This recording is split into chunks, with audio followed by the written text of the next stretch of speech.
Hey, it's Angie Dixon from Hamlet Church God of Prophecy. I'm married to Tony Dixon, and together we're the youth leaders for Hamlet Church God of Prophecy in Hamlet, North Carolina.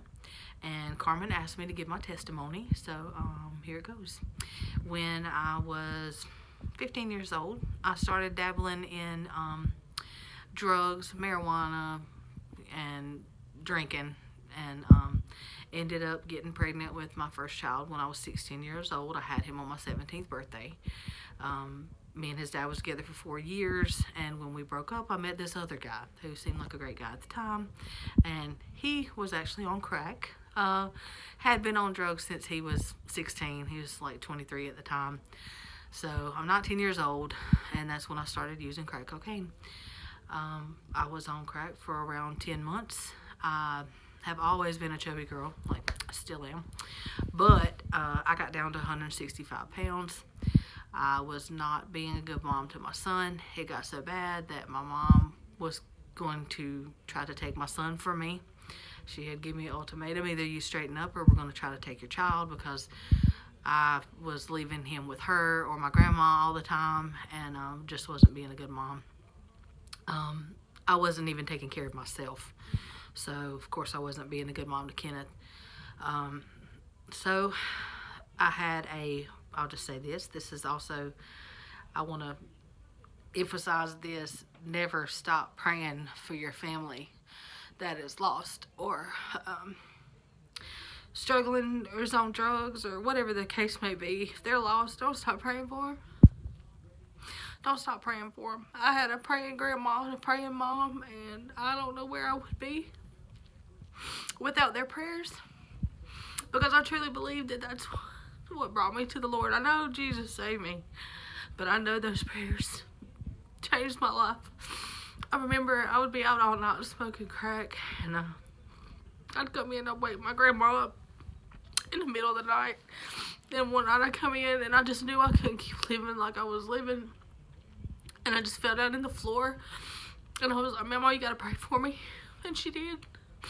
After I just woke her up late in the middle of the night, she prayed for me. And it wasn't long after that, the guy I was with, he ended up beating me up really bad. He beat me up really bad, and that's what it took to wake me up and make me see that that wasn't going to be my life anymore. That's what got me away from him. So when God started cleaning me up, couple months later, I ended up getting pregnant with my daughter, Ty. And I feel like I know that having her out of wedlock was wrong, but God used that. She was not the sin. Me having her out of wedlock was the sin. But God uses all things to work together for good for those who are called according to his purpose. Romans 8:28 is one of my favorite verses. He used the bad thing that I did, and he used it to help save my life. I feel that's why her name is Time, because I felt like God was saying it was time to straighten up. And if I felt like had I not got pregnant with her, that I would have relapsed and gotten back on crack.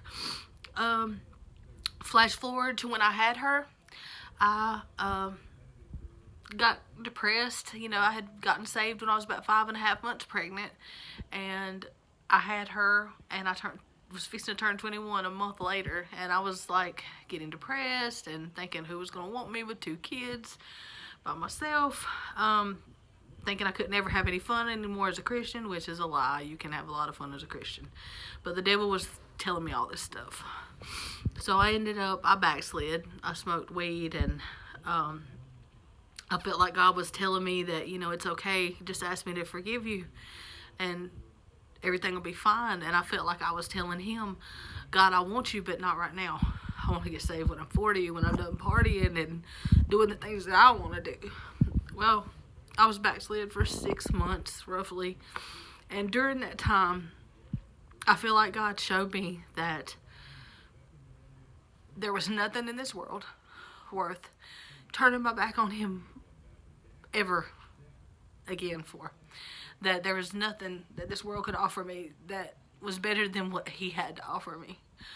So I went to a play called Heaven's Gates, Hell's Flames, and it was with my best friend at the time. And in the play, two best friends died. One went to heaven and one went to hell. And when that skit came on, it's like I didn't even have to say it out loud. It's like my heart just said, God, this is it. I give my life to you and I want to live for you forever. And I got saved then. And that was when I was 21 years old. And I would never regret giving my life to God. I wish my only regret is that I hadn't done it sooner. But things happen for a reason. I feel like my life happened the way it did so that it can help others not to go down that same path.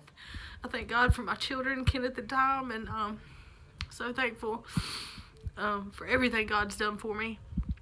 I got saved. The boyfriend I was with at the time, when I told him I got saved, he said, so what are we going to do? So obviously we wasn't going to work out. We broke up.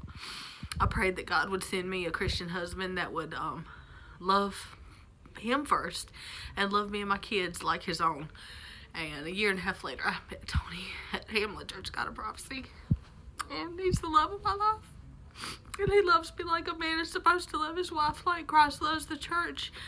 So God had something better in store for me. I just had to wait on him to send it to me. All the guys I found was not the one. But anyway, I didn't mean to cry. I don't know where this is coming from. I struggled getting this video together. Maybe the devil was trying to keep me from doing it. But I just want to say, God is good. There's nothing that you're going through that God can't deliver you from.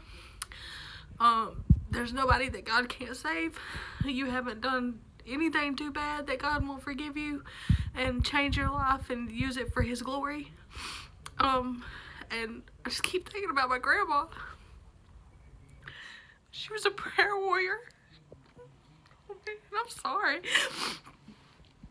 She's in heaven now, but I believe her prayers are still active.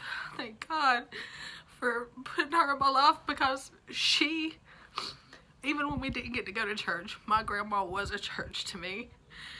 She taught me about God. She instilled those values in me, and even when I was, she always took me to church when I was a kid, and even when I was older, when I wasn't in church, when I was out doing drugs and stuff, I always remembered I knew who God was. I just didn't have a relationship with him, but she had laid that foundation, and I thank God for her. So if you are saved and you are living that Christian life, live that life before others. Be like my grandma was. Be somebody that others can turn to and pray for them. Prayer means so much. You might not think you have special talents, but being a prayer warrior is one of the best things that you can be in this life. Pray for people and just be there for them. But wow, I'm gonna go. I think I need a tissue. That's my testimony. So God is good. Maybe next year we'll get to see everybody in person. We hope so. Everybody be praying that this corona goes away. Love you all. God bless you. Bye.